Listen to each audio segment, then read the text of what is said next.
नमस्कार, बहुत बहुत स्वागत है आप सभी का आप ही के YouTube चैनल मेनका मैम पर। और हम लोग पढ़ रहे थे स्पेशल चाइल्ड, जिसमें हमने आपको प्रतिभाशाली बालक और सृजनशील बालक को पढ़ा दिया है। स्पेशल चाइल्ड में भी मैंने आप लोगों को 5 तरीके के बच्चे के बारे में बताया था जो विशिष्ट बालक के अंतर्गत आते हैं। मैंने उसमें आप लोग को बताया था कि विशिष्ट बालक में वो सभी बालक आते हैं जो सामान्य को छोड़कर आते हैं, जैसे प्रतिभाशाली बालक, सृजनशील बालक, मंदबुद्धि बालक, पिछड़े बालक और समस्यात्मक बालक।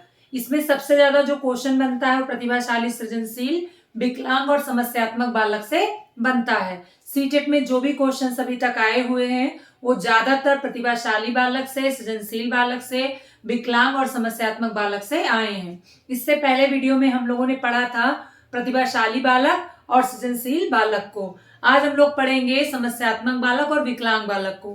तो आप लोग तैयार हो जाइए। हम लोग क्या पढ़ेंगे बेटा? समस्यात्मक बालक को।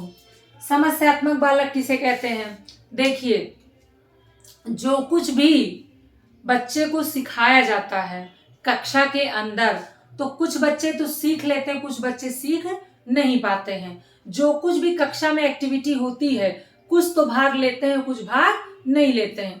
कुछ बच्चे कक्षा में आते हैं, कुछ बच्चे नहीं आते, कुछ बच्चे गृह कार्य करके लाते, कुछ बच्चे नहीं लाते हैं। ऐसे सभी बच्चे समस्यात्मक बालक की श्रेणी में आएंगे, जिनमें कुछ प्रमुख विशेषताएं होती हैं। जैसे जो बच्चे देर में आते हैं, जो बच्चे जल्दी से भाग जाते हैं, जो गृह कार्य करके नहीं लाते, जो कक्षा में चोरी करते हैं, जो टीचर से झूठ बोलते हैं और जो लड़ाई झगड़े करते हैं। ऐसे बालक समस्यात्मक बालक में आते हैं। समस्यात्मक बालक में ये सारे बालक तो आते हैं, लेकिन क्या बालक जो समस्यात्मक है क्या वो अपने आप ऐसा करता है? जी नहीं। कोई भी समस्यात्मक व्यवहार के पीछे कोई ना कोई कारण कार्य करता है। बालक जो कुछ भी होता है वो वंशानुक्रम और वातावरण की अनुक्रिया के फलस्वरूप होता है। यानी बालक का विकास इन दोनों कारकों के द्वारा ही होता है। कुछ गुण उसे वंशानुक्रम से मिलता है और कुछ गुण उसे वातावरण से मिलता है। तो हम बता सकते हैं, हम कह सकते हैं कि जो कुछ बच्चा व्यवहार करता है वो उसके परिवार, पास पड़ोस या उसके साथ रहने वाले बच्चों के की तरह ही करते हैं या वहीं से सीखते हैं, कह सकते हैं। तो जो बच्चे समस्यात्मक हैं, उन समस्यात्मक कार्यों के लिए कुछ कारण विशेष होते हैं जिनके कारण वो समस्यात्मक व्यवहार करते हैं। अगर हम उन कारणों को समझ जाएंगे तो उन्हें हम आसानी से दूर कर सकते हैं। समस्यात्मक बालक या विशिष्ट बालक को इसीलिए आपके सिलेबस में रखा गया है ताकि आप समस्यात्मक बालक की विशेषताओं को समझ सके और विशेषताओं को समझते हुए आप उनके कारणों को समझिए और कैसे उन्हें मोटिवेट किया जाए, कैसे उनकी समस्या को दूर किया जाए, ये आसानी से आप समझ सकें। क्वेश्चन जो बनेगा बेटा वो 4 ऑप्शन देके पूछेगा, कौन सा समस्यात्मक व्यवहार का कारण है या कौन सा समस्यात्मक व्यवहार का कारण नहीं है। क्वेश्चन आएगा समस्यात्मक व्यवहार को कैसे दूर किया जा सकता है या समस्यात्मक व्यवहार में कौन सा व्यवहार शामिल है। इन सारी चीजों को हम सबसे पहले समझेंगे। तो सबसे पहले समस्यात्मक बालक कौन होते हैं, इनकी हम पहचान बताते हैं। समस्यात्मक बालकों की पहचान क्या है? कौन से बालक हमारे समस्यात्मक हैं? समस्यात्मक बेटा कोई बीमारी नहीं है, कोई बीमारी नहीं है, बल्कि एक नकारात्मक व्यवहार कह सकते हैं। जो बच्चे नकारात्मक व्यवहार करते हैं कक्षा में, मतलब कक्षा की गतिविधियों में सही से भाग नहीं लेते, उन्हीं बच्चे को हम समस्यात्मक कहते हैं। ये कोई बीमारी नहीं है, इसे आसानी से कुछ कारकों के द्वारा या कुछ सुधारात्मक कार्यक्रमों के द्वारा और जो विधियां हैं उसे अपनाकर हम दूर कर सकते हैं। लेकिन उसके लिए हमें सबसे पहले समस्यात्मक बालकों की पहचान करनी होगी और फिर उनके कारणों को समझना होगा। तो सबसे पहले समस्यात्मक बालक की हम पहचान जानते हैं कि कक्षा में कौन कौन से बालक हमारे समस्यात्मक होते हैं, जिन्हें सुधार की आवश्यकता होती है। सबसे पहले कौन से बालक? कक्षा में देर से आने वाले, कक्षा में देर से आने वाले, कक्षा में देर से आने वाले बालक। दूसरा, कक्षा से भाग जाने वाले बालक, भाग जाने वाले बालक। अगला, गृह कार्य ना करने वाले बालक। न करने वाले बालक। कक्षा में चोरी मारपीट करने वाले।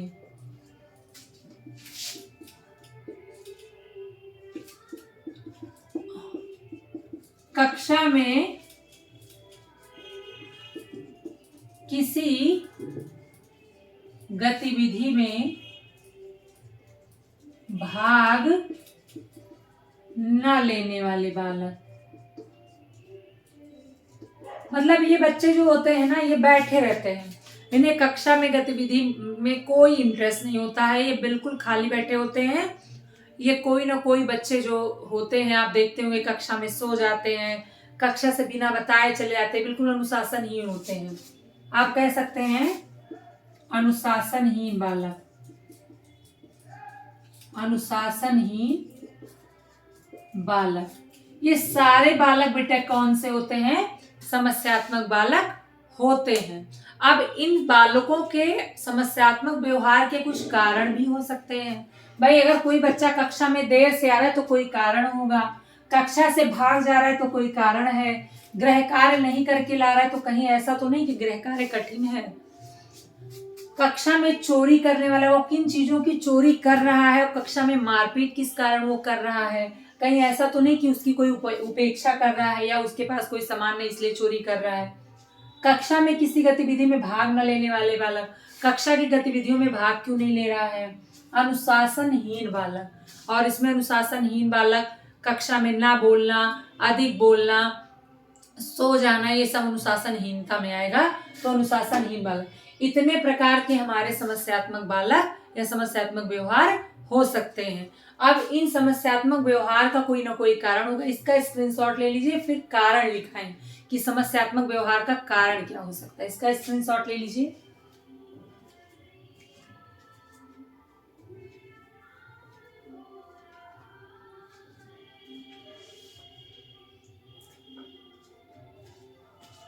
अब समस्यात्मक व्यवहार के कारण को समझेंगे बेटा। समस्यात्मक बालक के कारण को, समस्यात्मक व्यवहार के कारण को, समस्यात्मक व्यवहार का कारण। समस्यात्मक व्यवहार का कारण क्या है? पहला कारण क्या है भाई? अध्यापक और अभिभावक का उपेक्षापूर्ण व्यवहार। क्या है? अध्यापक या और कर सकते हैं और अभिभावक का उपेक्षापूर्ण व्यवहार। उपेक्षापूर्ण व्यवहार। अगला, अत्यधिक लाड प्यार। अत्यधिक लाड प्यार। अत्यधिक लाड प्यार से भी बेटा बिगड़ जाते हैं, उनको किसी बात के लिए रोका टोका नहीं जाता है तो वो उस बिगड़ जाते हैं। इसके बाद कठोर अनुशासन।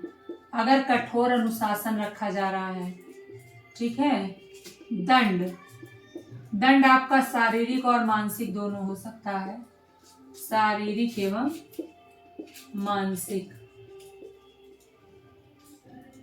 देखिए बेटा, बच्चे को दंड देंगे तो भी वो आक्रामक हो जाएगा।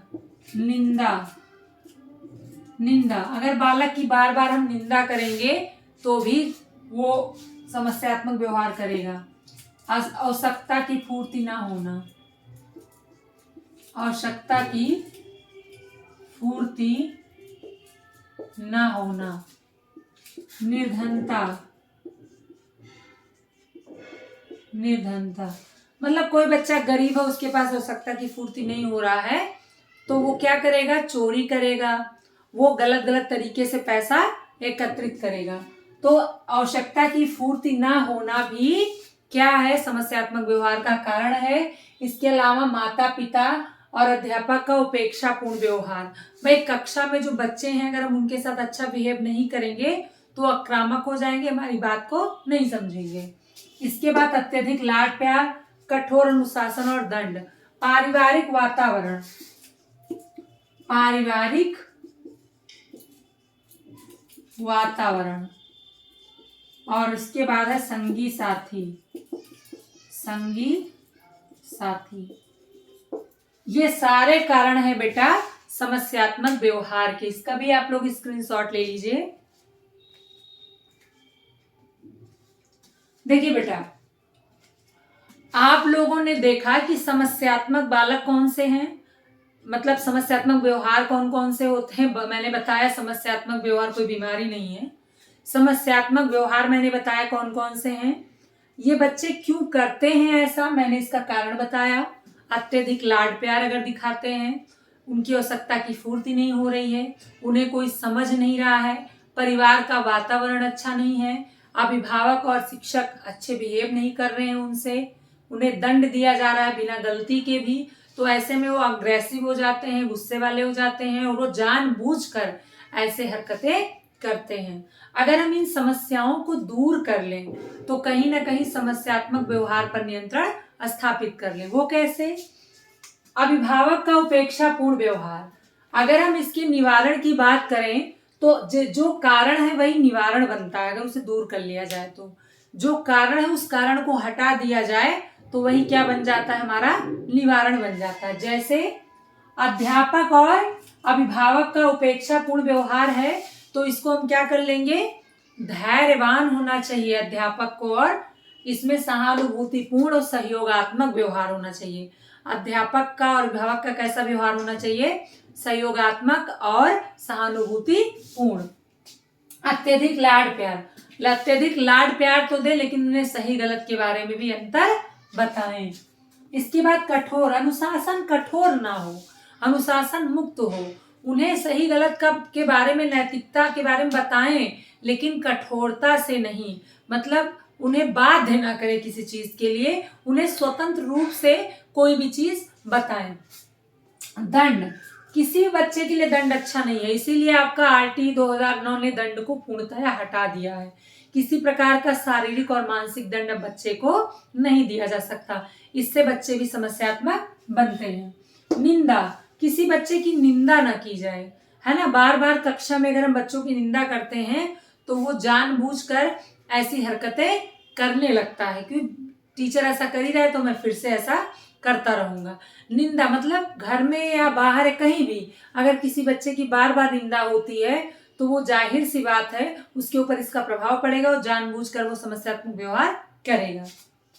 आवश्यकता की पूर्ति, उसकी जो दैनिक आवश्यकता है, रोटी कपड़ा मकान, ये जो बेसिक नीड है, अगर वो पूरा नहीं होता तो भी वो गलत कार्य करता है। जैसे मैंने बताया कुछ बच्चे कॉपी पेन पेंसिल चुरा लेते हैं, ऐसा वो क्यों करते हैं, क्योंकि उनके पास नहीं होता है या वो मांगते हैं, वो चीजें नहीं मिलती हैं। तो अगर उनकी बेसिक नीड्स पूरी होंगी तो वो चोरी नहीं करेंगे।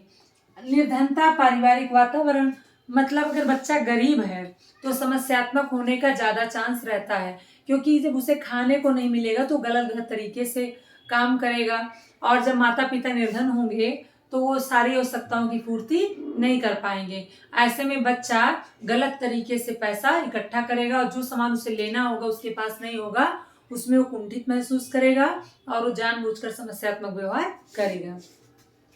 संगी साथी का मतलब है अगर बच्चे ऐसे बच्चों के साथ रह रहे हैं जिनमें पहले से ही दोष हैं तो उनमें भी वो दोष आने की पूरी संभावना होती है। जैसी संगत वैसी रंगत कहावत भी है, तो बच्चे तो भाई बहुत ही कोमल होते हैं और वो तो तुरंत अनुकरण कर लेते हैं किसी भी चीज का, तो जैसा वातावरण होगा वैसे वो अपने आप को एडजस्ट कर लेते हैं, उसी तरीके से अपने आप को भी बना लेते हैं। इसलिए उनके संगी साथियों पर भी ध्यान रखना चाहिए कि वो क्या कर रहे हैं। इसके अलावा सहयोगात्मक व्यवहार और अभिभावकों का जो सहयोग है अध्यापकों का वो जरूर हो, क्योंकि बिना इसके समस्यात्मक व्यवहार को दूर नहीं किया जा सकता। इसका स्क्रीनशॉट आप लोग ले लीजिए, फिर विकलांग बालक को पढ़ाएं।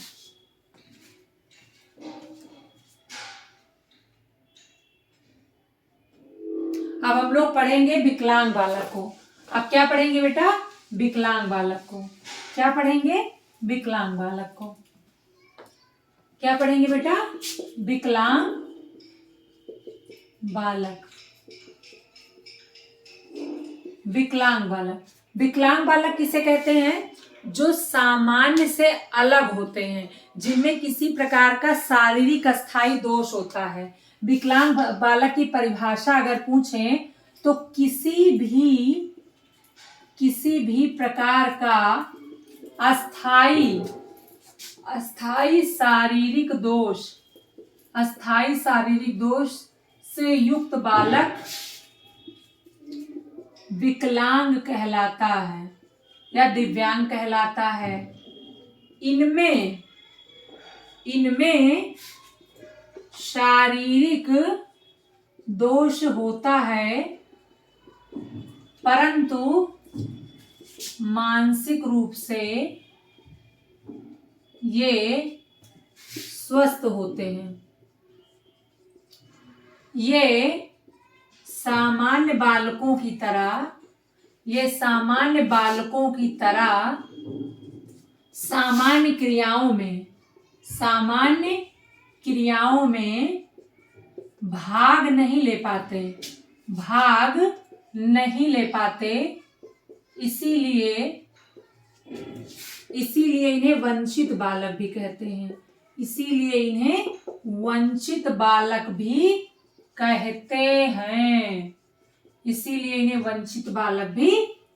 हैं। ठीक है बेटा, ये सामान्य क्रियाओं में सामान्य बच्चों की तरह भाग नहीं ले पाते। जैसे इन्हें फुटबॉल खेलने का मन हो, हॉकी खेलने का मन हो, तो ये सामान्य बच्चों की तरह नहीं खेल सकते, तो इन्हें वंचित बालक भी कहते हैं। ये शारीरिक रूप से तो अक्षम होते हैं, परंतु ये मानसिक रूप से नहीं होते हैं। तो इसको आप लोग जान लीजिए कि विकलांग बालक किसे कहेंगे? जो अस्थायी शारीरिक दोष रखता हो, यानी कभी ठीक ना हो सके वो, और ऐसे बालक सामान्य बच्चों की तरह सामान्य क्रियाओं में भाग नहीं ले पाते, इसीलिए इन्हें वंचित बालक कहते हैं। अगर विकलांगता की बात करें तो विकलांग के कई प्रकार हैं बेटा। जैसे आपका मूक बधिर, उसके बाद आपका क्या हो जाएगा बेटा? दृष्टिहीन, इसके बाद आपका हो जाएगा अस्थि विकलांग। ये बेटा आपके विकलांगता के सब प्रकार हैं, है ना? अस्थि विकलांग, दृष्टिहीन, मूक बधिर। इसके बाद आपका, ठीक है बेटा, बधिर मतलब होता है, मूक बधिर मतलब गूंगा और बहरा, है ना? और इसके बाद आपका जो है पोलियोग्रस्त भी आपके विकलांग में ही आते हैं। और उसके बाद जो है बेटा बधिर, केवल जो बहरे होते हैं। और इसके बाद आपका जो क्या कहते हैं? मूक मतलब होता है जो ना बोल पाता हो, बधिर मतलब होता है जो नहीं सुन पाता हो, और दृष्टिहीन मतलब होता है जो सुन नहीं पाता हो। ये सारे बेटा विकलांगता की प्रकार हैं। इसको आप लोग स्क्रीनशॉट ले लीजिए, फिर आप लोगों को बताते हैं कि विकलांग बच्चों से और भी क्वेश्चंस कैसे आते हैं।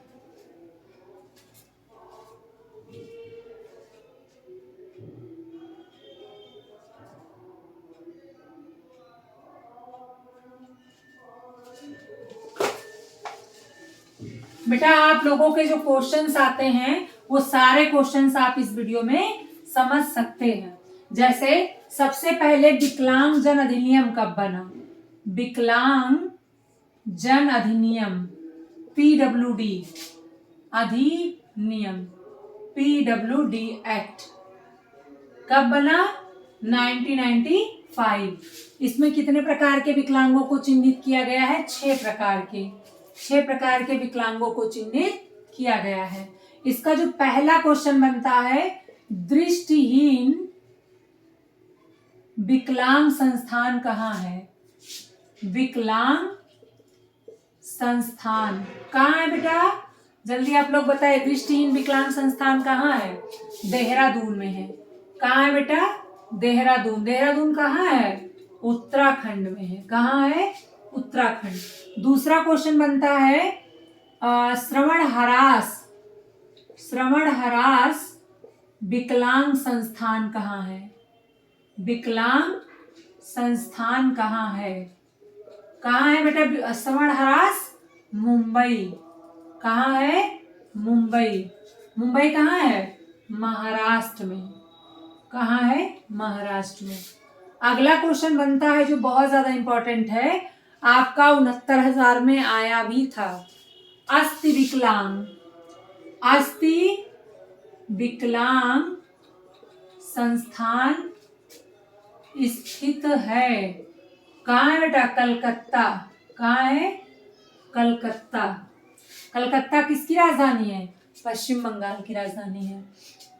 इसके बाद मानसिक मंदता विकलांग संस्थान कहाँ है? आगरा नहीं है। कहाँ है? कहाँ है? हैदराबाद, सिकंदराबाद, जुड़वा राजधानी जिसको कहते हैं। इसके बाद दृष्टिहीन बालक को कैसे पढ़ाना चाहिए? को कैसे पढ़ाना चाहिए? तो ब्रेल लिपि, ये क्वेश्चन भी आया था। ब्रेल लिपि के आविष्कारक कौन है? ब्रेल लिपि के आविष्कारक कौन है? Lewis bell. ये क्वेश्चन भी 69,000 में आया था। Louis Braille. विकलांग दिवस कब मनाया जाता है? विकलांग दिवस कब मनाया जाता है? कब मनाया जाता है? 3 दिसंबर। आने वाला भी है 3 दिसंबर। विकलांग दिवस कब मनाया जाता है? 3 दिसंबर को। इसके बाद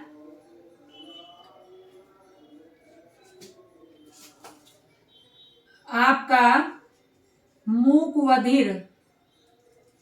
बधिर को पढ़ाने का तरीका तो क्या है? सांकेतिक भाषा। वो सुन तो पाएंगे नहीं। सांकेतिक भाषा। इतने क्वेश्चन आपके बड़े इंपॉर्टेंट हैं विकलांगों से संबंधित। विकलांग और क्वेश्चन आता है पुनर्वास परिषद का संबंध है। आया भी था, 2 बार आया था। 68,000 वाले में भी आया था, 69,000 वाले में भी आया था। क्या है? पुनर्वास परिषद। पुनर्वास परिषद संबंधित है किससे? विकलांगों से। विकलांगों से। इतने क्वेश्चंस आपके विकलांगों से, दिव्यांग बालकों से संबंधित है। अब इसको हम फिर से समझ लेते हैं।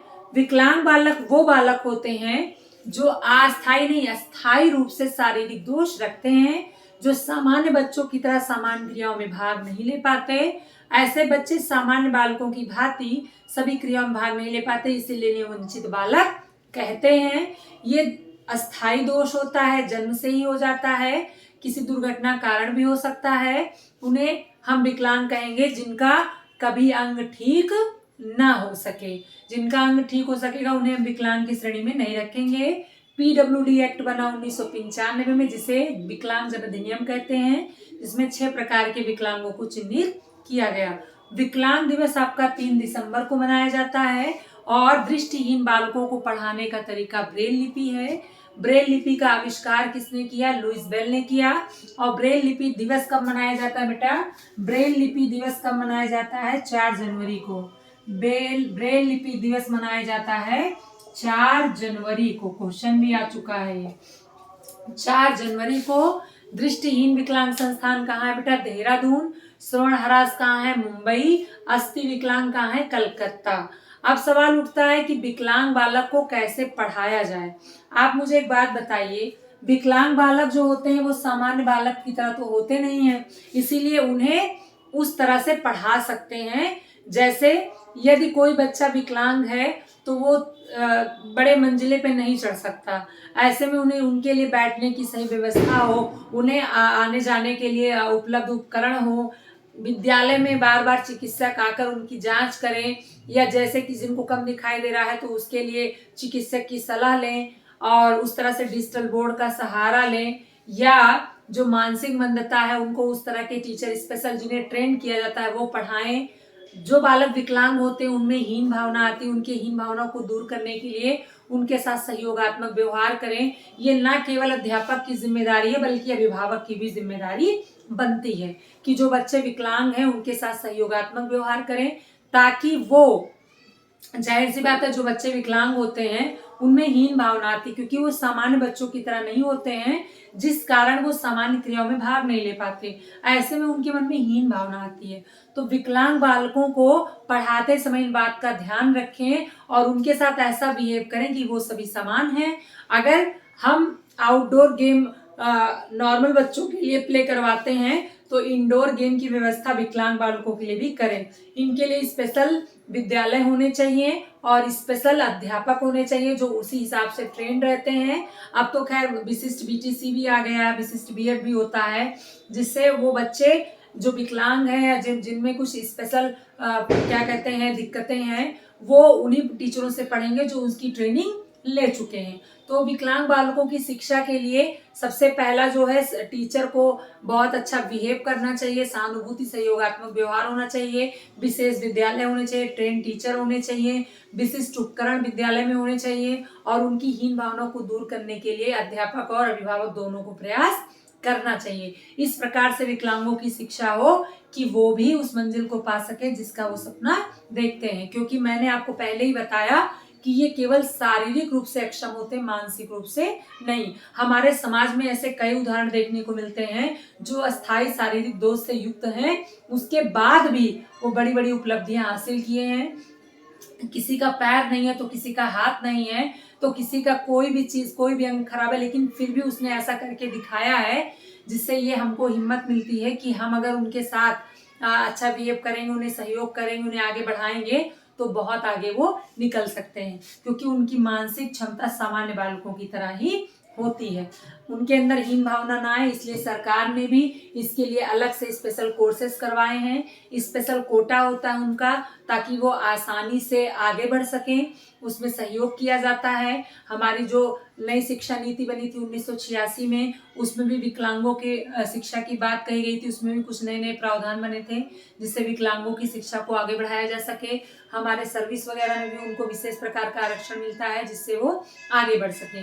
तो एक अध्यापक के रूप में हम सबका दायित्व है कि हम भी, अगर हमारे कक्षा में कोई स्पेशल बालक है तो हम उसकी स्पेशल ट्रीट करें, स्पेशल उसका देखभाल करें, जिससे वो अपनी योग्यता के अनुसार चीजें अचीव कर सकें। हम लोग पढ़ रहे हैं स्पेशल चाइल्ड। स्पेशल चाइल्ड में हमने प्रतिभाशाली बालक, सृजनशील बालक, विकलांग बालक और समस्यात्मक बालक को पढ़ लिया है। आई होप दोनों वीडियो में आप लोगों ने समझा होगा और समझ में भी आया होगा। जो बच्चे सीटेट की तैयारी कर रहे हैं वो मेरे सारे वीडियोस देखें, आपका 101% निकल जाएगा।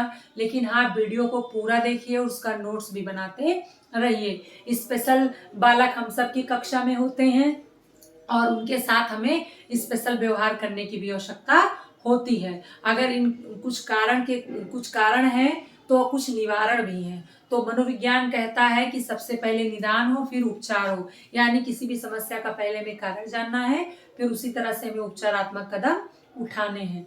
आई होप आप सबको समझ में आया होगा। इसके बाद भी अभी संज्ञानात्मक विकास, वाइगोट्स्की और कोहलबर्ग जो विकास के सिद्धांत मैंने पढ़ाए थे उसमें वो 3 चीज रह गया था।